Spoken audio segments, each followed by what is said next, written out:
ॐ सर्ववेदान्तसिद्धान्त गोचरं तमगोचरं गोविन्दं परमानन्दं सद्गुरुं प्रणतोऽस्म्यहम्।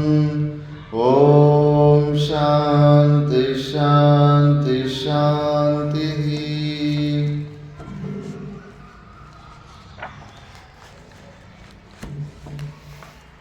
505ರಿಂದ 515.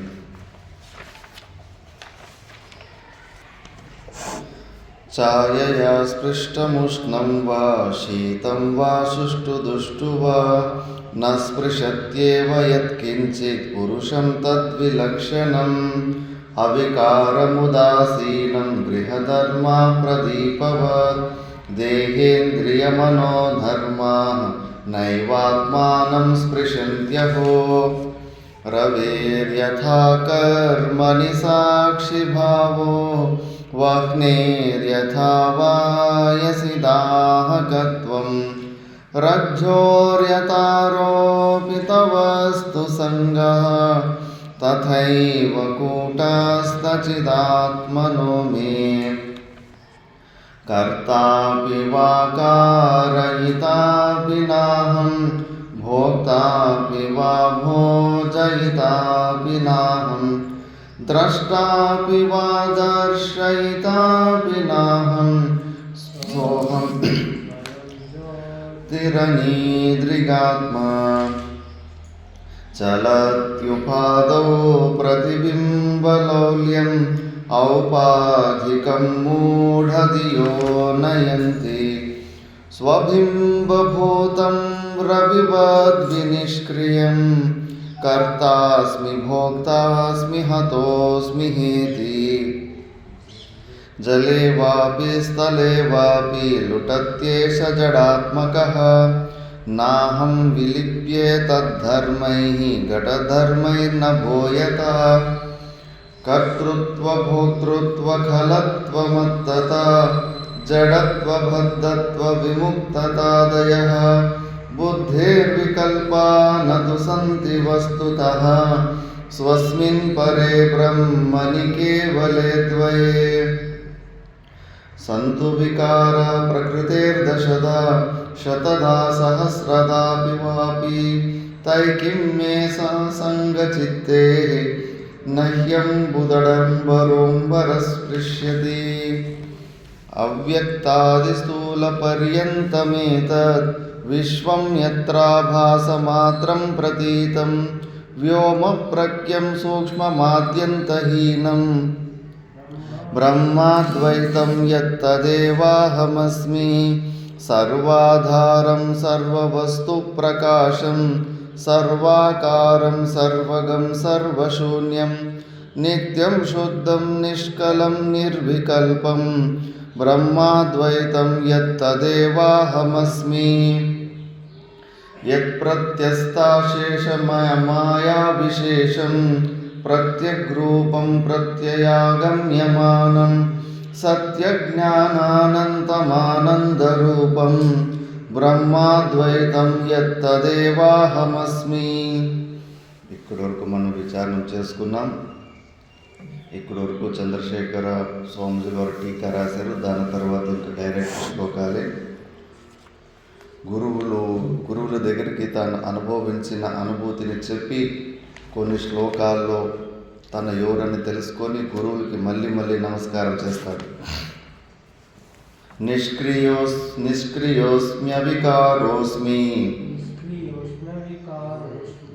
నిష్కలోస్మి నిరాకృతిః నిర్వికల్పోస్మి నిత్యోస్మి నిరాలంబోస్మి నిర్ద్వయః నిష్క్రియోస్మ్యవికారోస్మి నిష్కలోస్మి నిరాకృతిః నిర్వికల్పోస్మి నిత్యోస్మి నిరాలంబోస్మి నిర్ద్వయః.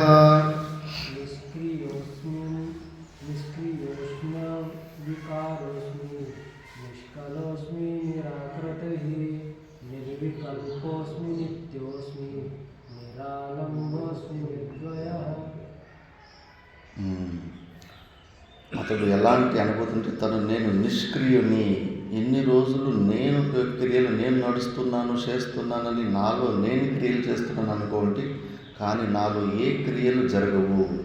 నేను నిష్క్రియని, నాలో మిగతావి ఈ శరీర సంఘాతము అటు ఇటు పనులు ఆ పనులు ఈ పనులు చేసుకుంటుంటుంది. కానీ నేను స్థిరంగా, ఆకాశం ఎట్లా స్థిరంగా ఉంటుందో ఆకాశం లోపల ఎన్నో క్రియలు ఎలా జరుగుతూ ఉంటాయి, అట్లా నిష్క్రియ స్వరూపుణ్ణి.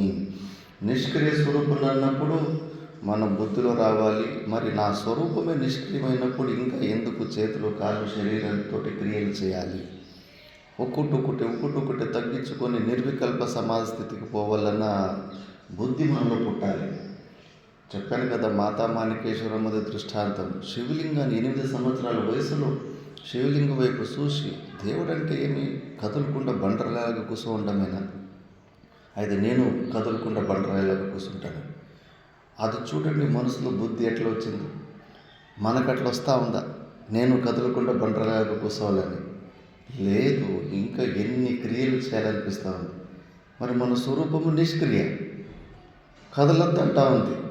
నువ్వు అవి చేతిలో కాళ్ళు అల్లాడించాల్సిన అవసరం లేదు. అజ్ఞానం వల్లనే కదులుతున్నాయి ఇవన్నీ.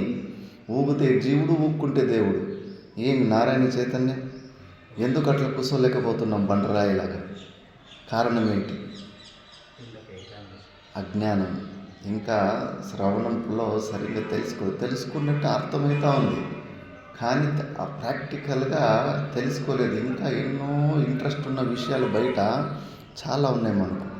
ఇంకా మనకు కిక్ వస్తూ ఉంది. ప్రపంచంలో కొన్ని విషయాలు, కొన్ని ఘటనలు, కొన్ని స్థలాలు, వీటి మీద ఇంకా ఆశ ఇంకా పోలేదు. ఈ శరీరంలో ఇంకా ఉండాలి, అస్తిత్వంగా ఉండాలని. మరి అక్కడే సాధన చేసుకోవాలి. మన స్వరూపము నిష్క్రియోస్మి, అవికారోస్మి. ఎప్పుడు మనలో వికారాలు, ఒకసారి మనసులో ఉల్లాసంగా ఉంటాం, మళ్ళీ ఒకసారి దుఃఖంగా ఉంటాము, మళ్ళీ ఒకసారి తమోగుణం విపరీతమైన నిద్రలో ఉంటాము.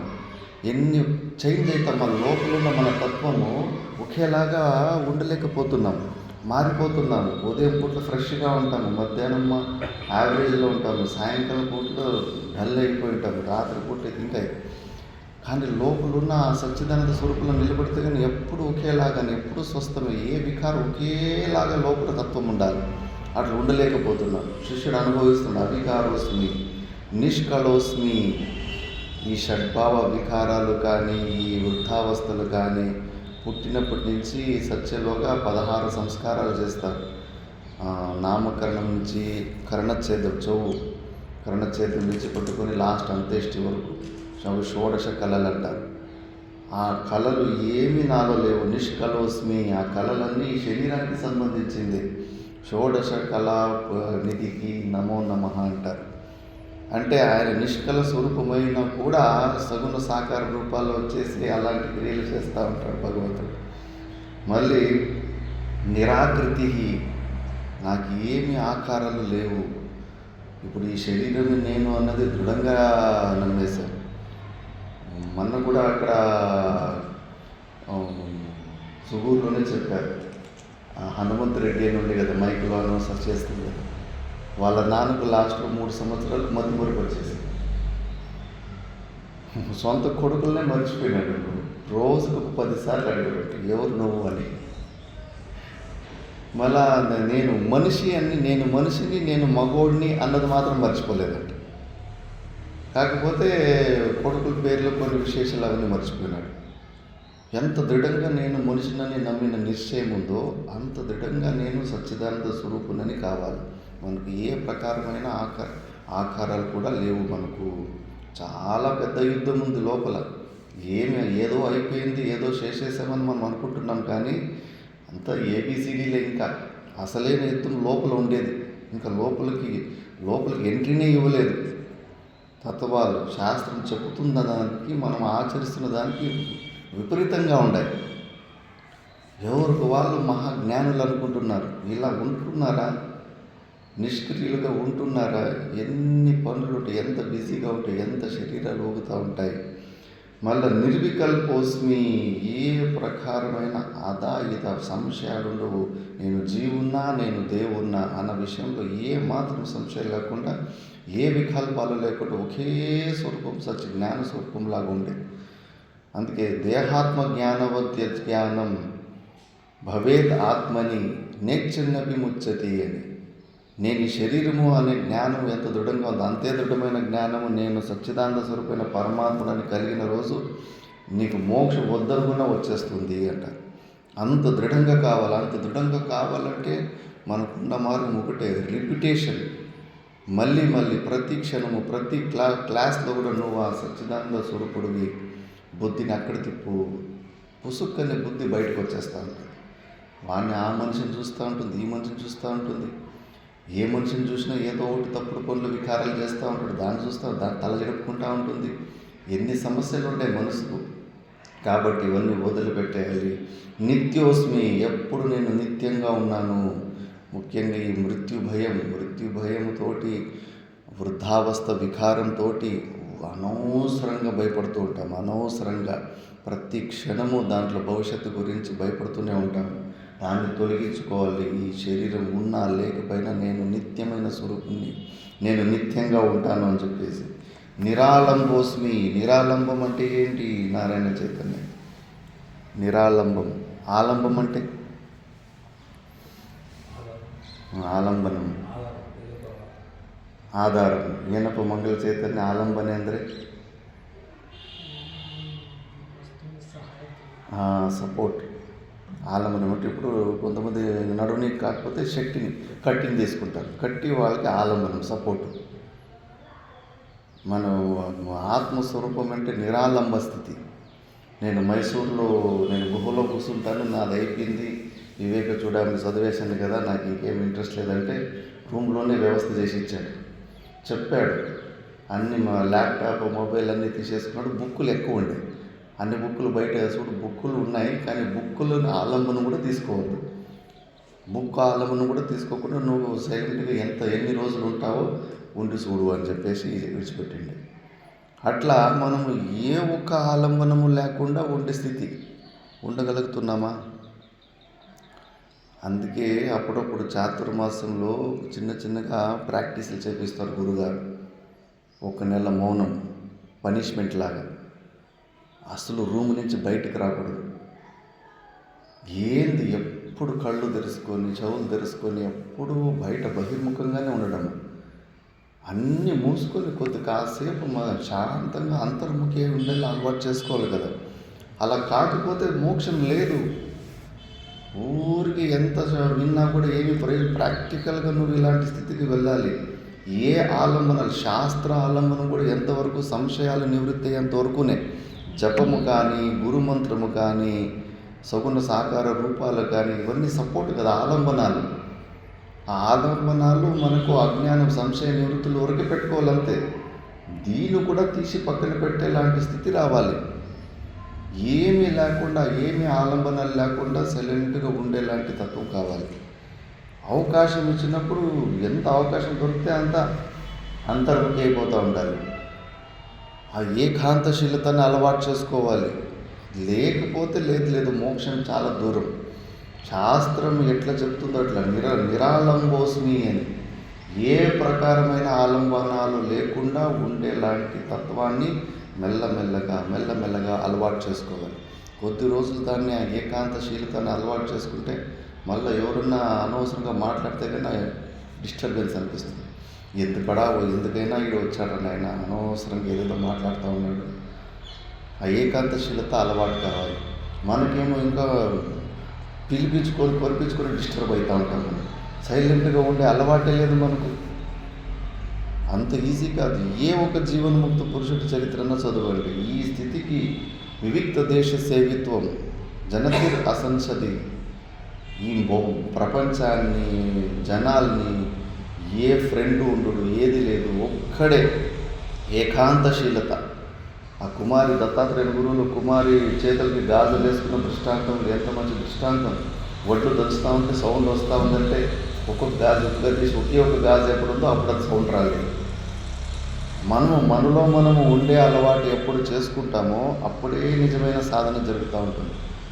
ఎక్కువ ఏమి క్రియలు తగ్గించుకొని అంతర్ముఖంగా ఎప్పుడు ధ్యానంలో లేదు, పద్మాసన కష్టంతో కుర్చీలోనే కూర్చొని ఆ భగవంతుని స్వరూపం గురించి చింత చేస్తూ ఉండాలి. ఎందుకంటే సమయం ఎక్కువ లేదు. 60 సంవత్సరాలు అంటే కన్నా ఇక్కడి వరకు మింగేసింది కాలం అనే పాము, ఇంకా బయట నోరు మాత్రం. 50 సంవత్సరాలకి నడుము వరకు మింగేసింది కాలం అనే పాము. అంటే చేతులు కూడా కొద్దిగా చేతులతోటో నోరుతోటి ఏమన్నా పిలవచ్చు, చేతులతోటి కొద్దిగా కాపాడుకునే శక్తి ఉంటుంది. గొంతు వరకు మింగేసిందంటే చేతులు కూడా పని చేస్తలే, వట్టి నోరుతోటి పిలవచ్చు, అయ్యో ఎవరైనా కాపాడయ్యా కాపాడండి అని. అలాంటి స్థితిలో ఉన్నాము. మరి అలాంటి స్థితిలో రిలాక్స్గా ఎట్లా ఉండగలుగుతాం? విపరీతమైన ఏంటి పరమాత్ముడా, ఇంకా ఎట్లపా ఈ మనసు చూడు, ఉన్న సత్యాన్ని గ్రహించుకొని ఇప్పుడు నేను నిర్వికల్ప సమాజస్థితికి వెళ్ళిపోవాలి కదా, ఎందుకు పోలేకపోతున్నాను? ఏమి ఈ ప్రపంచంతో నాకు ఏమన్నా ప్రయోజనం ఉందా? పోనీ వాళ్ళు స్నేహం చేయడం వల్ల, వీళ్ళు స్నేహం చేయడం వల్ల ఎవరిని నమ్ముకున్న ఏమన్నా ప్రయోజనం ఉందా? రూపాయి ప్రయోజనం లేదు ఈ మిథ్యా ప్రపంచంలో. నీకు ప్రస్తుత శ్లోకంలో శిష్యునికి ఇలా అంతిమ బోధ చేస్తాడు గురువు. అందుకే ఇవన్నీ తెలుసుకొని ఆలంబన శాస్త్ర ఆలంబంతో నిరాలంబ స్థితికి వెళ్ళాలి. ఎంతసేపు నేను సైలెంట్గా నాలో నేను ఏమీ ఆశించకుండా, ఎక్కడ ఆసక్తి లేకుండా నాలో నేను తృప్తిగా ఎంతసేపు ఉండగలుగుతున్నాను, ఎన్ని రోజులు ఉండగలుగుతున్నానో పరీక్ష పెట్టుకోవాలి. ఏడుస్తారు. విపసన అని బౌద్ధులు మెడిటేషన్ పెడతారు. 21 రోజు కొంతమందికి, 40 రోజులు కొంతమందికి.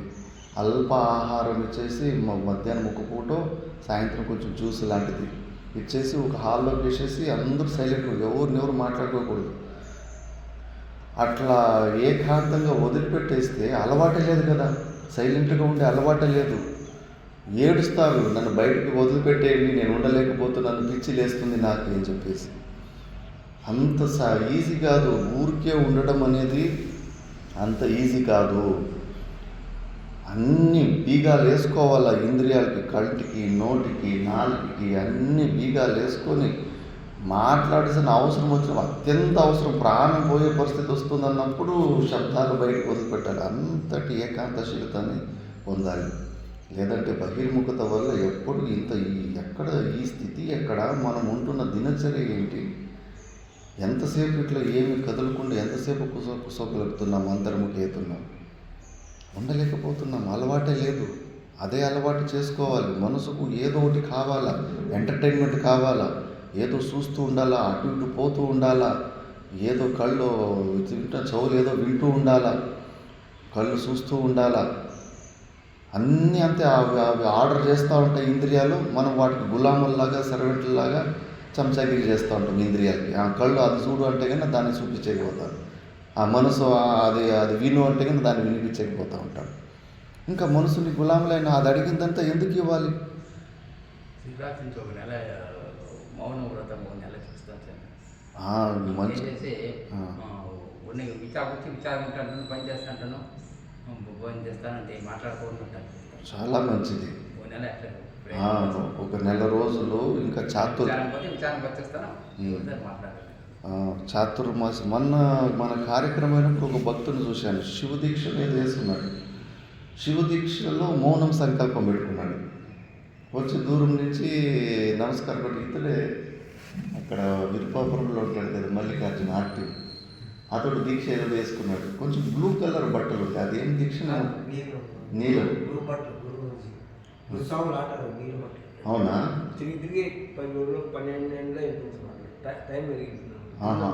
వాళ్ళని అట్లా గురుస్వాములా? ఇప్పుడు మీరు కూడా గురుస్వామినా? లేదు అని చేస్తాను. గురువు అనేది ఏమో అందరూ ఒకటినే, ఏమంటే భావన చేయాలి. భావన వాళ్ళు ఇవ్వాలి. గురువు అనేది కొంచెం భావన చేస్తే అది ఎట్లా నడుచుకుంటారు. మళ్ళీ మీరు కూడా దీక్షలు ఇవ్వచ్చు, మిగతా ఇవ్వచ్చు అభిప్రాయం. సరే సంతోషం. అట్లా మౌనంగా ఉన్నాడు. నాకు అనిపించింది పర్వాలేదు, గృహస్థాశ్రమంలో ఉద్యోగాలు ఉండి వారం రోజులేమో మౌనం అని మెసేజ్ చేశాడు. అందుకే నేను మాట్లాడలేకపోయాను. స్వామీజీ నమస్కారం చేసుకుని వెళ్ళిపోవడం వచ్చి అలవాటు చేసుకోవాలి. మాతా మాణికేశ్వరమ్మ ఆశ్రమంలో చాతుర్మాసంలో చాలామందికి కంపల్సరీగా మౌనాన్ని రూమ్ లోపలికి పోవాలా, తేనె మళ్ళీ నిమ్మరసం, ఇంతే. చాతుర్మాసం మొత్తం 4 నెలలు కేవలం తేనె నిమ్మరసంతో ఇట్లా బక్కబడిపోతారు. అలాంటి దీక్ష అలాంటి అనుష్ఠానం చేయమనేవాడు. ఎందుకంటే ఇక కొద్దిగా శ్రవణం పార్ట్ పూర్తి అయిపోయిన తర్వాత ఏమి తినరు, మొత్తము ఎమక బక్క తేలిపోయింటారు. అక్కడ కరీంనగర్లో ఉన్నప్పుడు ఒకే స్వామీజీ 7 8 చేసిండే అలాంటి చాతుర్మాసాలు. ఇంకా కొద్దిగా శక్తి లేకపోతే కన్నా ఏదన్నా కొద్దిగా పాలు ఏదన్నా తీసుకుంటారు, కానీ మ్యాక్సిమం అట్లా అలవాటు చేసుకుంటారు. కొద్దిగా ఎందుకంటే ఈ స్థితికి ఏదో ఒక రోజు అన్ని ఆలంబనాలు వదిలిపెట్టాలి. పుస్తకాలు కానీ ఇప్పుడు అవసరం సంశయ నివృత్తి కోసము మనకి శ్రవణ నిధిధ్యాసనాలు అవసరం ఉన్నాయి. ఒకసారి ఇంకా చాలు, ఇంకా ప్రత్యేకమైన డౌట్లు ఇంకేమీ లేదు, మరి కూర్చొని చూద్దాం, ఏ సపోర్టు లేకుండా ఏ అలంబనం లేకుండా ఎంతసేపు కూర్చోగలుగుతాను, నా పరిస్థితి ఏంటి అని చెప్పేసి చెక్ చేసుకుంటూ ఉండాలి.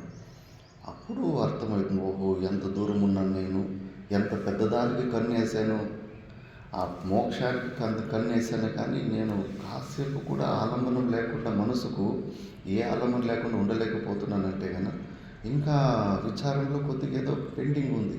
ఎందుకు మనసు సైలెంట్గా ఉండలేకపోతుంది, ఎందుకు ఏదో చూడాలనిపిస్తూ ఉంటుంది, ఎక్కడికో పోవాలనిపిస్తూ ఉంటుంది, ఏకాంతంలో ఉండడానికి భయపడుతూ ఉంటుంది మనసు. ఏదో ఒంటరిగా అయిపోయాను నేను, విచిత్రంగా అడవిలో పోయినప్పుడు చూడాలి మనసు, అబ్బబ్బబ్బ ఎన్ని సమస్యలు ఉంటాయి మనసుకు. పక్కలో ఏదైనా అడవిలో ఏదో ఒకటి కింద ఆకలి ఉంటే సర్ అంటే కన్నా అయిపోయి భంగం, జపము భంగం అయిపోతుంది. అయ్యో సావనీకే వచ్చినానని ఇంక సావనీకనే బయలుదేరిపోయి కదిలి మనం అక్కడ అంత బతికి ఆశ కూడా లేదని, కానీ సర్ అంటే కానీ అక్కడ ఏదైనా పాము ఇక్కడ పోయాం, ధ్యానం భంగమై భయం పుడుతూ ఉంటుంది. విచిత్రం అంటే విచిత్రం. మళ్ళా ఆకలి సమస్యలు ఎప్పుడు దాని చింత ఉంటుంది, లోపల గుర్ర అంటూ ఉంటుంది, వీక్ అవుతూ ఉంటుంది, ఎట్లా చేయాలి ఏం చేయాలి. ఒక 2-3 రోజులు నెగ్లెక్ట్ చేసేస్తే కన్నా శరీరంలో ఎంత శక్తిహీనమైపోతుందంటే మళ్ళీ కనీసం పోయి ఆ అన్న ఎక్కడన్నా భిక్షాటన చేసుకొని నడుచుకొని పోనీ కూడా శక్తి ఉండదు, అంత శక్తి ఖాళీ అయిపోయింటుంది.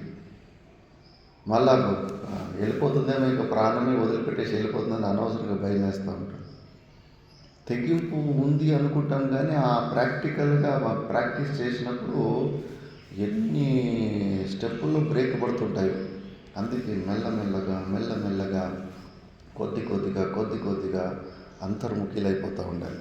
ఇప్పుడు గురువులు చెప్తారు చూడు, ఇంత సమాధి స్థితిని అనుభవించిన తర్వాత కూడా శిష్యునికి ఎన్ని వార్నింగ్లు ఇస్తాడో గురువుగారు. ఇప్పుడు ఇంకా శిష్యుడే చెప్తా ఉన్నాడు, సర్వాత్మకోహం సర్వోహం సర్వాతీతోహమద్వయః కేవలోఖండబోధోహం ఆనందోహం నిరంతరం సర్వాత్మకోహం సర్వోహం సర్వాతీతోహమద్వయః కేవలోఖండబోధోహం ఆనందోహం నిరంతరం.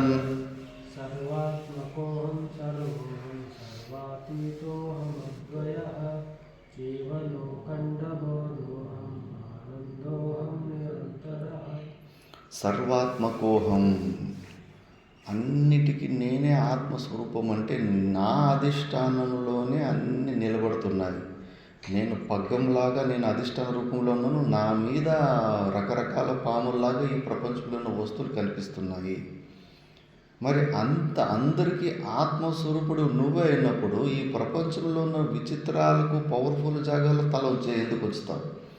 కొద్దిగా ఎవరన్నా సాధు దగ్గర కొన్ని సిద్ధులు చూపించేస్తే కానీ అక్కడ నీకు మహత్వ బుద్ధి వచ్చేస్తుంది.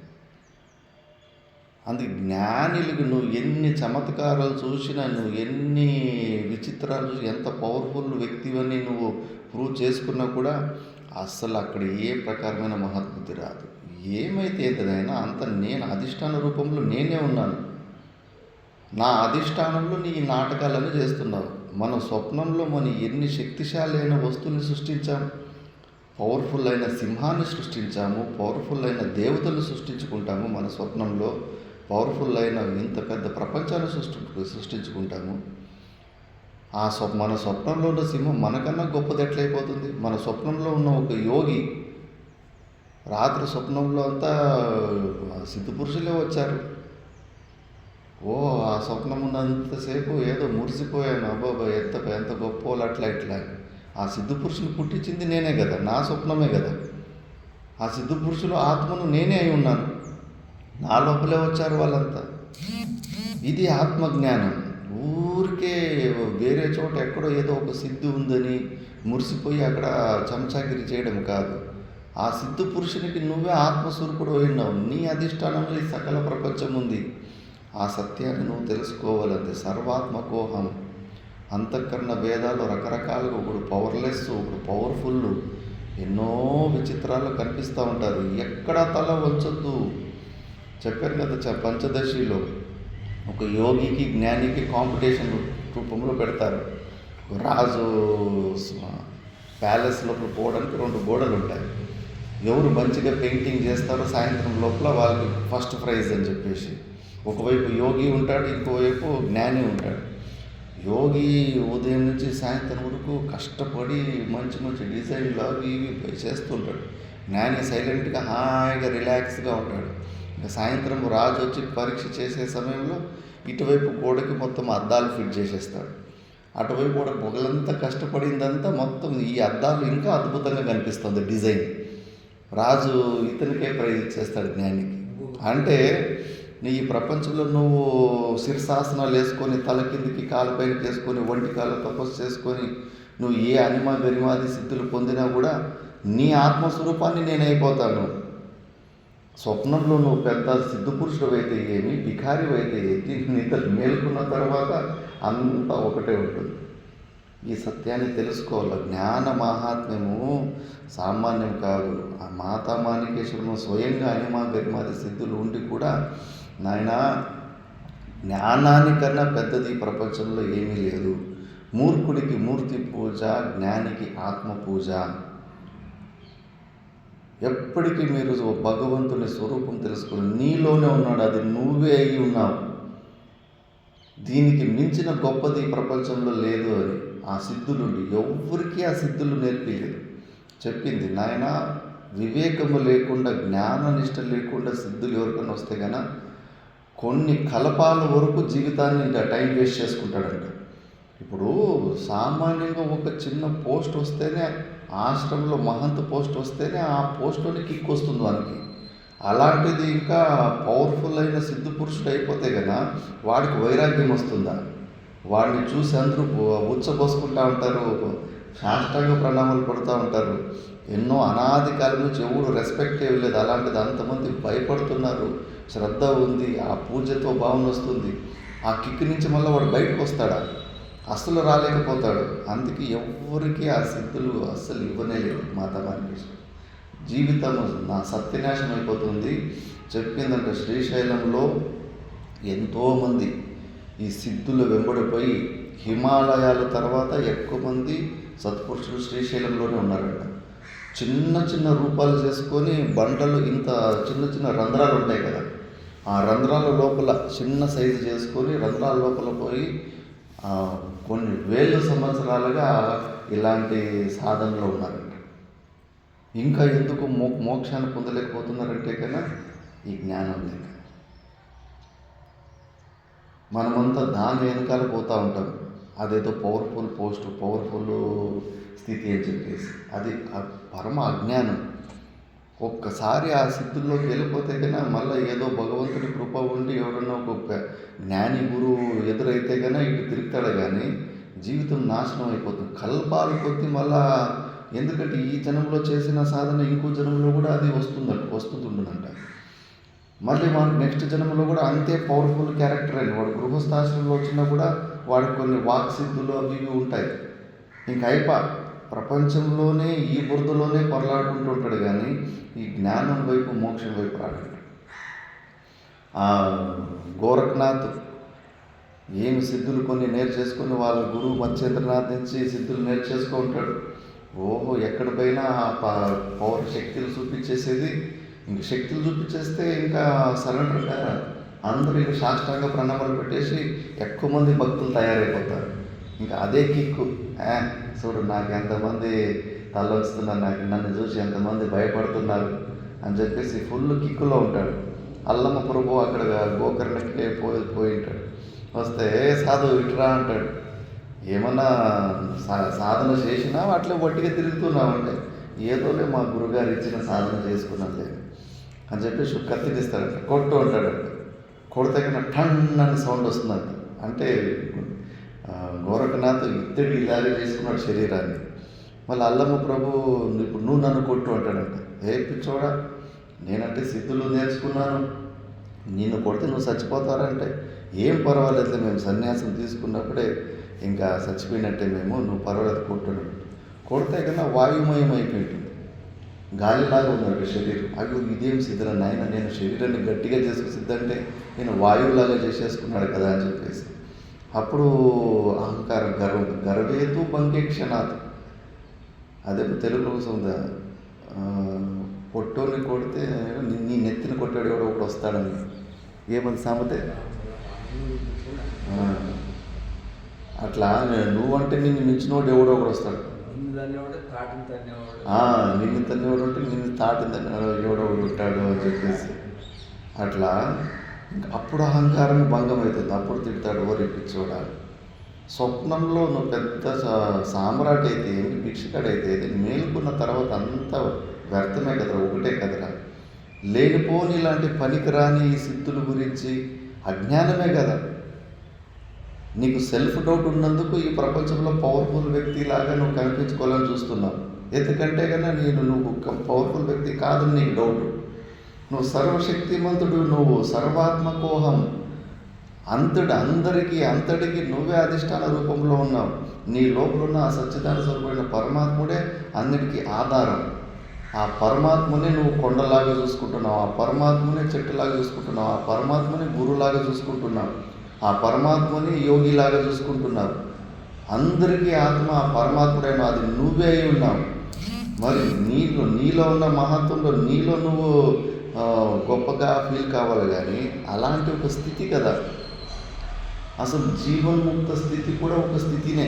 అజ్ఞాన అవస్థలో ఉండగా దాన్ని స్తుతిస్తారు. జీవన్ముక్త స్థితిని కూడా అజ్ఞానంలో ఉన్నప్పుడే అదేదో గొప్పది అని స్తుతిస్తుంటారు. స్వరూపంలో పోతే ఆ స్థితి కూడా లేదు. కేవలం నువ్వే జ్ఞానమై ఉన్నావు కాబట్టి అందరికీ ఆత్మ నువ్వే ఉంటావు. ఎంత రిలాక్స్ కావాలి. ఓహో, అనవసరంగా ఇప్పుడు ఉజ్జయినిలో ఒకసారి అటాక్ చేసేసింటారు రాజుని.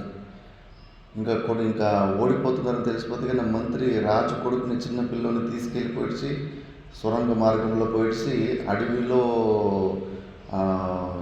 ఉంటారు కదా, చెంచులు ఉంటారు కదా, అలాంటి వాళ్ళ దగ్గర వదిలిపెట్టేసి వచ్చేసిన తర్వాత మళ్ళీ ఒక 18 సంవత్సరాలు వాటితో ఏమో మళ్ళీ యుద్ధాలు జరిగి మళ్ళీ వాళ్ళ రాజ్యాన్ని వాపసు గెలుచుకున్న తర్వాత అవును మంత్రికి ఆ రోజు ఆ చిన్న పిల్లకి అడవిలో వదిలిపెట్టేసి వచ్చింటి కదా, పోయి చూద్దాము అని చెప్పేసి తిరిగి వస్తే కానీ మంచి వాళ్ళలో అందరిలోనూ మంచి సామర్థ్యం ఉంటాయి కదా, కొన్ని డిఎన్ఏలో కూడా వచ్చేసి ఉంటాయి. ఆ రూపురేఖలకి ఏం రాజులాగానే కనిపించేసరికి ఆ పిల్లోడి గురించి ఎంక్వైరీ చేస్తే తెలిసిపోతుంది ఇతడే రాజ్కుమారుడు అని.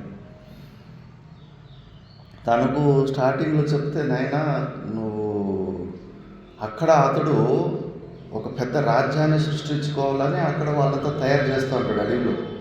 ఎందుకంటే అతను డిఎన్ఏలో ఉంది, ఆ తత్వం ఉంది కదా, రాజతత్వం ఉంది కాబట్టి అతడు రాజు అయి ఉన్నాడు, రాజకుమారుడు అయినాడు. నేను రాజకుమారుడు కాదు, నేను రాజకుమారుడు కావాలి, రాజుని కావాలని ప్రయత్నం చేస్తున్నాడు. ఇప్పుడు ఆ మంత్రి వచ్చి ఉపదేశం చేసిన తర్వాత ఇంకా ఆ ప్రయత్నం చేయాల్సిన అవసరం లేదు అతను. అంతకుముందు రాజు కావాలని ప్రయత్నాలు చేస్తున్నాడు. ఉపదేశం వచ్చిన వాళ్ళకి నువ్వు రాజు అయినా నువ్వు రాజకుమారుడు, నువ్వు కొత్తగా ప్రయత్నాలు చేసిన అవసరం ఏముంది అంటే అంతే, తెలుసుకొని రిలాక్స్ అయిపోవడం అంతే. మనము కూడా అంతే, మనం సర్వశక్తివంతులము కాదు అని శక్తిమంతులు కావాలని ప్రయత్నాలు చేస్తుంటాం. సర్వశక్తిమంతులైంది మనలో ఉన్న పరమాత్మ స్వరూపం సర్వశక్తివంతమైన స్వరూపం. అదే మన నిజమైన స్వరూపం. ఇంకేమి బయట ఏమి ఆశించకూడదు. అది నువ్వే అయి ఉన్నావు. ఈ అజ్ఞాన ఆవరణాలు తొలగిపోతే కన్నా దానంతకు దాని అది ప్రకాశం అవుతుంది.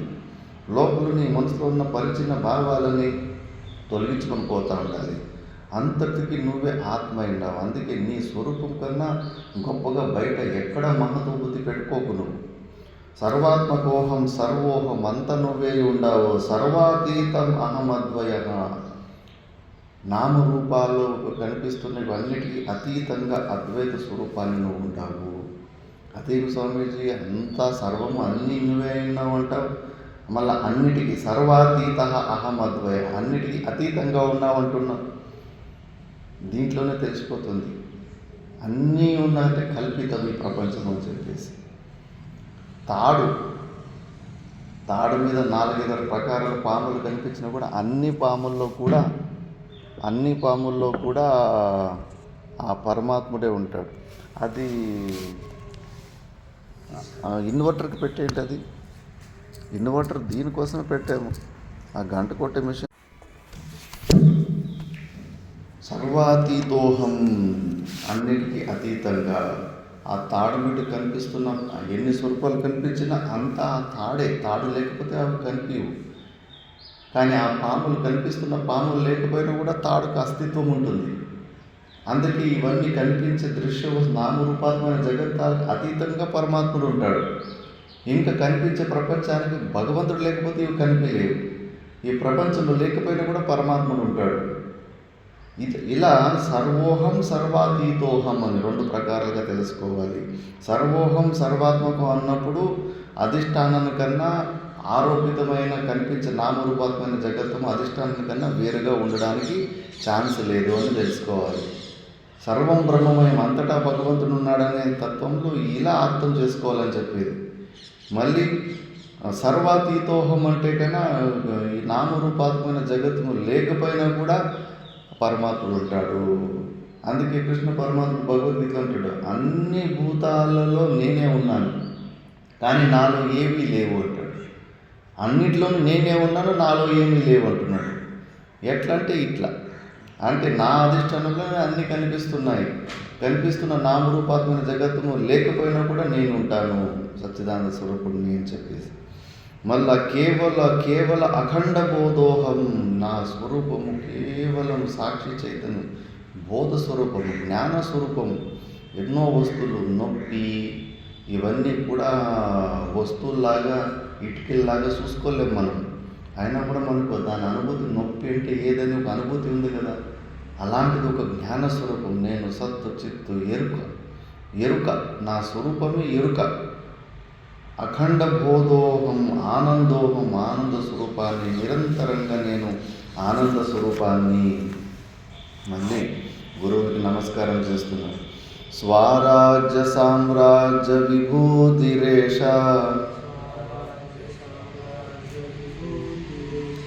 భవత్కృపా శ్రీ మహతి ప్రసాదాత్,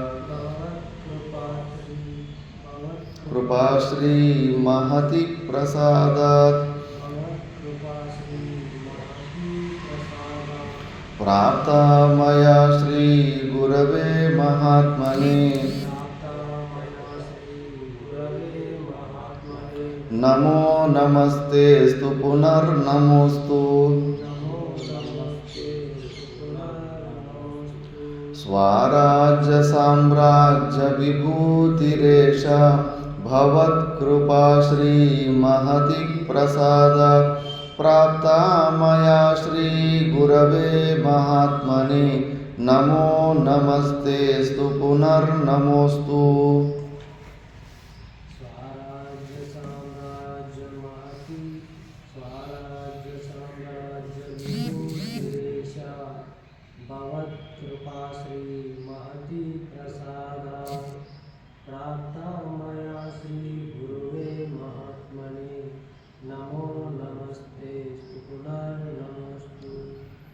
ఇప్పుడు శిష్యుడు అద్భుతమైన స్వరూప జ్ఞానాన్ని పొందాడు. నా ద్వారా ఏమైతే నిజమైన స్వరాజ్యం, నిజమైన స్వతంత్రత అందరికీ ఇష్టమే. ఎవరికి నిజంగా ఒకటి కింద గులామీగా ఉండాలనేది ఎవరికి ప్రపంచంలో ఇష్టం ఉండదు. ఏ జీవికు ఇష్టం ఉండదు. విధి లేక అక్కడ ఇక్కడ గులామీ స్వీకారం చేయాల్సిన పరిస్థితి వచ్చేసి ఉంటుంది. అందుకే ప్రతి ఒక్కడు ఎంత సాధ్యమైతే అంత స్వతంత్రంగా ఉండాలని ప్రయత్నం చేసుకుంటూ ఉంటాడు.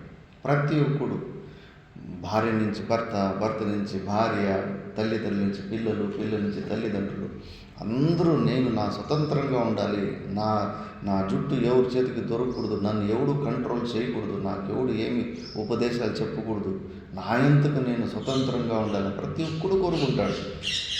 శరీరంతో సంబంధం పెట్టుకుని ఎక్కడ దొరుకుతుంది నీకు స్వతంత్రం? పరాధీనత ఎప్పుడూ ఉంటుంది ఈ శరీరంలో. స్వతంత్రం అంటే కనుక నువ్వు శరీరంతో తాదాత్మ్య స్వరూప జ్ఞానాన్ని పొందాలి కదా. ఎప్పుడు నువ్వు ఆత్మజ్ఞానాన్ని పొందుతావో ఈ శరీరంతో కూడా నీకు సంబంధం, దీని మీద కూడా డిపెండెన్సీ లేకుండా అప్పుడు నువ్వు నీ స్వరూపాన్ని, అప్పుడు నీకు నిజమైన స్వతంత్రము దొరుకుతుంటుంది.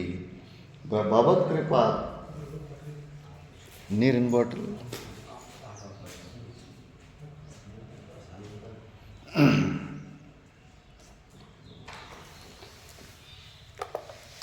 ముసలి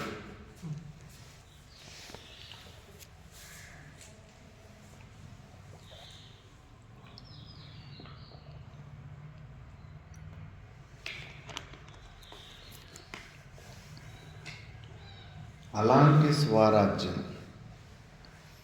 అలాంటి స్వతంత్రతాన్ని ఇప్పుడు పొందినాడు. స్వరాజ్య సామ్రాజ్య విభూతి. అలాంటి విభూతిని నేను నా సొంతంగా తెచ్చుకున్నానని గర్విస్తలేడు. భగవత్ కృపాశ్రిత గురుదేవ, నీ ఒక కృప వల్ల, నీ ఒక ప్రసాదం వల్ల నేను దీన్ని పొందాను అని. ఇది ఎవరినన్నా మనము విశ్వాసం చేయాలంటే కనుక వాళ్ళు గురువుని స్మరిస్తూ, గురువుల కృపతోటి, ఈశ్వర కృపతోటి నేను ఈ స్థితిని పొందాను, దీన్ని పొందానని ఎవడు చెప్పుకుంటాడో అలాంటి వాళ్ళని మన పరంపరల్లో మర్యాదిస్తారు. ఎవడన్నా గురువుల పేరు తీసుకోకుండా, ఈశ్వరుని పేరు తీసుకోకుండా ఏదో తన గురించి చేసిన ఏదైనా గొప్ప గురించి చెప్పుకుంటాడంటే కనుక అక్కడే వాడిని సైడ్ పెట్టేస్తారు. వీడికి అహంకారంతో వచ్చిన విద్య ఏది అని చెప్పేసి. ఎందుకంటే ఆ స్థితిని పొందిన వాళ్ళకి ఆ గురువులు ఒక రోజు తెలుస్తుంది. అందుకే మయా శ్రీ గురవే మహాత్మనే నమో నమస్తే అని మళ్ళీ నీకు నమస్కారము నమహతే నీకు అని చెప్పేసి, పునర్నమోస్తే అని చెప్పేసి అది చెప్పుకోలేరు. ఆ కృతజ్ఞత గురువుల నుంచి వచ్చింది. ఆ స్థితిని పొందిన తర్వాత తెలుస్తుంది గురువుల రోల్ ఎంత పెద్దగా ఉండే ప్రపంచంలో అని చెప్పేసి. దాన్ని మళ్ళీ ఇంకా ఆ కృతజ్ఞతను నెక్స్ట్ శ్లోకంలో కూడా వ్యక్తం చేస్తున్నాడు. మహాస్వప్నే మాయా కృతజని జరా మృత్యుగహనే భ్రమంతం క్లిశ్యంతం బహుళతరతాపైరనుకలం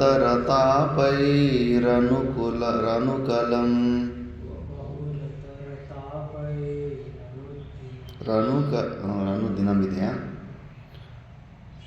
అహంకార వ్యాఘ్ర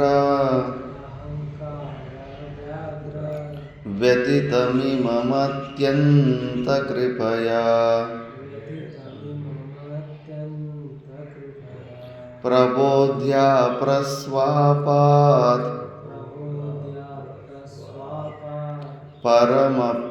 పరమవితవాన్ మామసి గురో.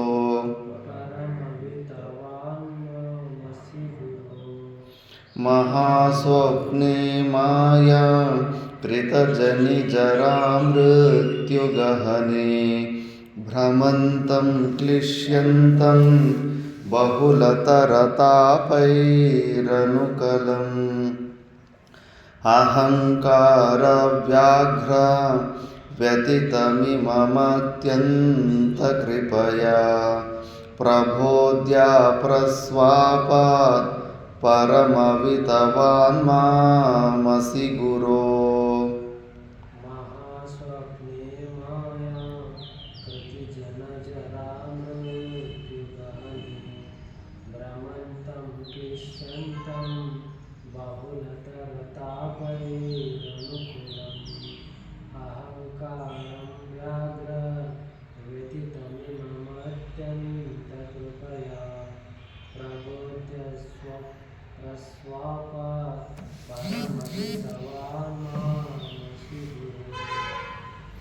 ఇప్పుడు మనం ఎప్పుడన్నా పడుకున్నప్పుడు స్వప్నంలో అడవిలో ఇరుక్కుపోయినట్టు స్వప్నం వస్తే విపరీతమైన దండకారణ్యం, కొన్ని అడవులు ఉంటాయి, హిమాలయాల్లో కూడా కొన్ని ప్లేస్లు ఉంటాయి.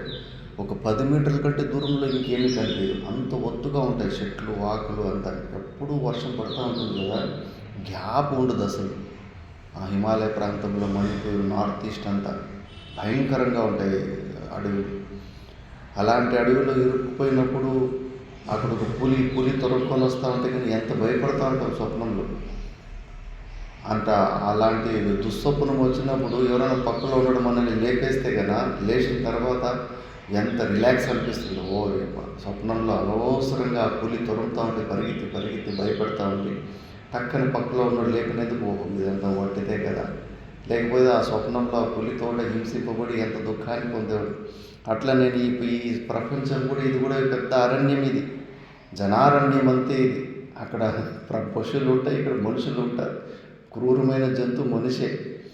ఈ ఇలాంటి అడవిలో అహంకారం అనే మహావ్యాఘ్రం, అహంకారం అనే పులి ద్వారా నేను హింసకు గురి అయి నేను విపరీతమైన భయంతో ఉన్నప్పుడు గురుదేవ నన్ను నువ్వు మేల్కొల్పినావు, నువ్వు నన్ను ఆ స్థితి నుంచి పైకి తెచ్చేసినావు, నీకు నేను ఎలా చెప్పుకోవాలి, నీకు ఎలా కృతజ్ఞతలు చెప్పుకోవాలి నేను అని చెప్పేసి.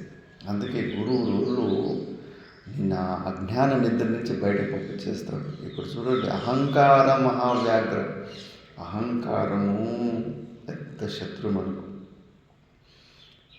గురువులు శిష్యులు దాన్నే చూస్తూ ఉంటారు, వీరికి ఏ విషయంలో ఎంతవరకు అహంకారం ఉంది. ఇంకా బయట మనస వాచ కర్మన అటాకులు వచ్చినప్పుడు ఇంకా వీటికి నొప్పి అవుతుందా? అహంకారం ఉంటేనే నొప్పి అవుతుంది. నేను ఈ శరీరాన్ని అనే భావన ఉన్నప్పుడే ఎవరన్నా బయట ఉన్న వ్యక్తి అవమానించినప్పుడు, రిజెక్ట్ చేసినప్పుడు, తిరస్కరించేటప్పుడు నొప్పి బాధపడిపోతూ ఉంటాడు. ఆ బాధపడిపోతున్నాడంటే గురువు ఇంకా ఇతనికి అహంకారం పోలేదు, ఇంకా జీవభావం పోలేదు, శరీర భావం పోలేదు అని దాన్ని తొలగించే ప్రయత్నం చేస్తాడు. కానీ గురువులు బయట రిపేర్లు చేయడు, ఆ అహంకారాన్ని పుష్టి చేయడు. పొగిడింపులు ఒప్పించే మాటలు మాట్లాడి అహంకారాన్ని పుష్టి చేయడు. తిట్టి దాన్ని క్లీన్గా కడిగేస్తాడు. మనకు శిష్యులు విద్యార్థిగా ఉన్నప్పుడు అర్థమే కాదు, ఏంటి మా గురుగారు నేను ఏం చేసినా సంతృష్టి అయితే లేడు, ఎప్పుడు చూసినా విసుక్కుంటున్నాడు, తిడుతూ ఉన్నాడు, చిన్న తప్పుల కన్నా పెద్ద తప్పులను చూపిస్తుంటాడు. గురుగారు దీన్ని చూస్తుంటాడు. శిష్యునికి అయ్యో వాడికి ఇంకా అహంకారాన్ని ఇంకా వాడు కనీసం కొంతమంది తెలుసుకుంటారు, ఇది అన్ని సమస్యలకు నా అహంకారమే సమస్య అయింది, అది కూడా తెలుసుకోలేని పరిస్థితిలో ఉంటారు. ఎమోషనల్గా బాధపడిపోతూ ఉంటారు, కుమిలిపోతూ ఉంటారు. వచ్చే ఆది దైవిక, ఆది భౌతిక, ఆధ్యాత్మిక దుఃఖాలు. మరి ఈ దుఃఖాలు ఎప్పటికీ ఉంటాయి. లోపల నీకు అహంకారం ఉన్నంతసేపు బయట ఎన్ని రిపేరీలు చేసుకుంటావు. ఈ ఆశ్రమంలో ఈ ఇబ్బందులు ఉన్నాయంటే ఇంకో ఆశ్రమంలో పోతే అక్కడ ఇంకో కొత్త సమస్యలు పడుకుంటూ పోతూ ఉంటాయి. దేశకాల పరిస్థితులే నా దుఃఖానికి కారణమని అజ్ఞానం ఉంది. ఇక్కడ మనుషులు సరలేదు, వేరే చోట పోయి మనుషులు బాగుంటారు, అక్కడ మంచిగా హాయిగా సాధన జరుగుతుంది అని అంత అజ్ఞానమే. లోపల ఉన్న అహంకార మహావ్యాఘ్ర, దాన్ని తొలగించుకోకుండా పోతే ఎక్కడ పోతే, అడవిలో పోయినా ఎక్కడ పోయినా ఏ లోకానికి పోయినా కూర్చుకుంటానే ఉంటుంది. మనస వాచ కర్మన ఎప్పటికీ నిందలు ఆగనే ఆగు. నువ్వు ఎంత మంచి పనైనా చేయి, కార్యక్రమం భలే చేసేవు స్వామీజీ, నాస్తో నా భూతేని 50 మంది పొగిడితే 50 మందులు ఇట్లా ఖర్చు పెడితే ఆశ్రమాలు నిలుస్తాయప్ప అని నింద చేసేవాళ్ళు ఉంటారు. ఏమన్నా చేయను, ఈ ప్రపంచం మాత్రము నిన్ను వదిలిపెట్టదు. మరి అలాంటప్పుడు మనం అహంకారంతో ఉంటే బాధపడాల్సి వస్తుంది. అయ్యో ఇట్లా నింద చేసుకుంటున్నారా, ఇట్లంతా మాట్లాడుకుంటున్నారా, సాయి లోపల కుమిలి చచ్చిపో. ఏ ప్రయోజనం? నీ జ్ఞానం, నీ వేదాంత జ్ఞానం ఎక్కడ పనికి వచ్చింది? ఒక్కడు తిట్టుకుంటేనే నీ మనశ్శాంతి పాడైపోతుందంటే ఎంత వీక్ మనసు నీది. అట్లా కాదు, ఎంత హెల్తీ మనసు, ఎంత స్ట్రాంగ్ మనసు చేసుకోవాలంటే ఎదురుగా వచ్చి తిట్టినా కొట్టినా కూడా మనకు సంబంధం లేకుండా మనం ప్రశాంతంగా ఉన్నంత గొప్ప హెల్తీ మైండ్ కావాలి మనకు. అవన్నీ మనకు ఏదో ఈ అహంకారాన్ని గుర్తించకుండా ఊరికే బాధపడిపోతూ ఉంటాం. వాడు అట్లా అంటాడు, ఇట్లా అంటాడు అని తెలియదా? కళ్ళు లేవా? కనిపిస్తా లేదా? ఇక్కడ ఎంత కష్టపడుతున్నాము? అట్లా ఇట్లా అనవసరంగా విచారాలు చేస్తుంటాం. అరే నాయన, నీకెందుకు బాధ అవుతుంది? ఈ అహంకారాన్ని వదిలిపెట్టు. ఈ శరీర సంఘాతం నువ్వు కాదు. వాళ్ళు అంటున్నప్పుడు నువ్వు బాధపడుతున్నావు లోపల అంటేనే అయిపోయి పని అయిపోయింది, వేదాంతం మట్టిలో కలిసిపోయింది అని చెప్పి నీ మనశ్శాంతి ఇంకెప్పటికీ దొరకని పరిస్థితిలో ఉండవు. ఇంకా జుట్టుని అందరికీ ఇస్తున్నావు. ఇక్కడే మంచి సాధన చేసుకోలేదు, సంబంధం లేకుండా నేను సాక్షి చైతన్యాన్ని. వేరేటోళ్ళు చూసినట్టు మన ఈ శరీర సంఘాతాన్ని వేరుగా చూసుకోవాలి. మనసును వదిలిపెట్టాలి. ఓ మనసా, నీ పిచ్చి పనులు నువ్వు ఏమన్నా ఆలోచించుకుని చేసుకో, ఏదన్నా చేసుకుని, ఇవన్నీ సమస్యలే, నీకు నాకు సంబంధం లేదు అన్నట్టుగా సాక్షి భావంలోకి వెళ్ళిపోతుండాలి. అందుకే అహంకారాన్ని శిష్యుడు కూడా, ఎందుకంటే దాన్ని గెలిచిన వాడికి తెలుస్తుంది దానితో ఎన్ని యుద్ధాలు చేసింటాడని. లోతుగా పోయిన వ్యక్తికి అర్థమవుతుంది ఆ అహంకారాన్ని తొలగించుకోవడం ఎంత కష్టమో అని చెప్పేసి. పెద్ద యుద్ధం అది. అందుకే నెక్స్ట్ నమస్తస్మై సదేకస్మై నమశ్చిన్మహసే ముహు యదేతద్విశ్వరూపేణ రాజతే గురురాజతే. నమస్తస్మై సదేకస్మై నమశ్చిన్మహసే ముహు యదేతద్విశ్వరూపేణ రాజతే గురురాజతే.